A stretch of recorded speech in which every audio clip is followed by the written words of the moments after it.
सो ये what is up guys, welcome back to a brand new video. स्वागत है आपका मेरे एक और नई वीडियो में। आज है 26 जनवरी, रिपब्लिक डे। एंड अभी बज रहे हैं रात के, देख सकते हो, 3:44। एंड अभी जस्ट मैंने वीडियो एडिटिंग कंप्लीट करी अपनी वीडियो की।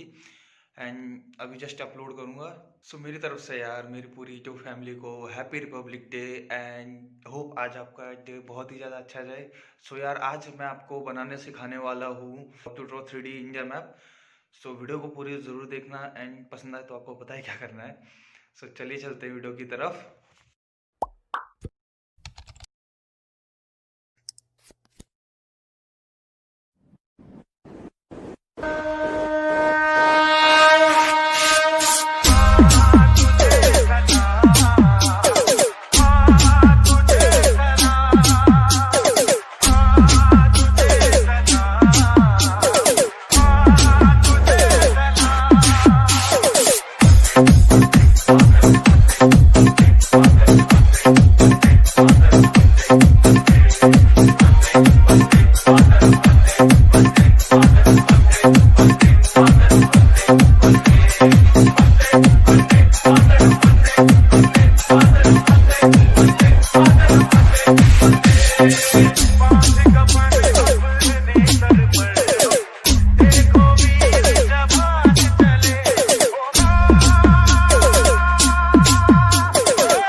होप वीडियो आपको पसंद आई होगी and thank you for watching. अगर आपने वीडियो अभी तक लास्ट तक देखी है एंड अगर वीडियो आपको पसंद आई तो यार क्या करना है आपको पता है यार, लाइक एंड सब्सक्राइब कर दो जल्दी से एंड जल्दी से मेरे 500 सब्सक्राइबर करवा दो जितना जल्दी हो सके ताकि मैं गिव अवे कर सकूं। एक्चुअली मैंने 3 स्केचेस का गिव अवे रखा है। अगर मेरे 500 सब्सक्राइबर्स फेब के मंथ में हो जाते हैं देन मैं 3 स्केचेस का गिव अवे करने वाला हूँ। एंड वैसे तो मैं हर मंथ 3 सब्सक्राइबर्स का फ्री स्केच बनाऊंगा। सो यार जिसको फ्री स्केच बनवाना है जल्दी से यार कमेंट डाउन कर दो एंड अच्छे कमेंट से भर दो यार कमेंट को एंड वीडियो को जरूर शेयर करना। सो मिलते हैं नेक्स्ट वीडियो में and once again happy republic day to all my family. So thank you guys, मिलते हैं नेक्स्ट वीडियो में। Till then bye.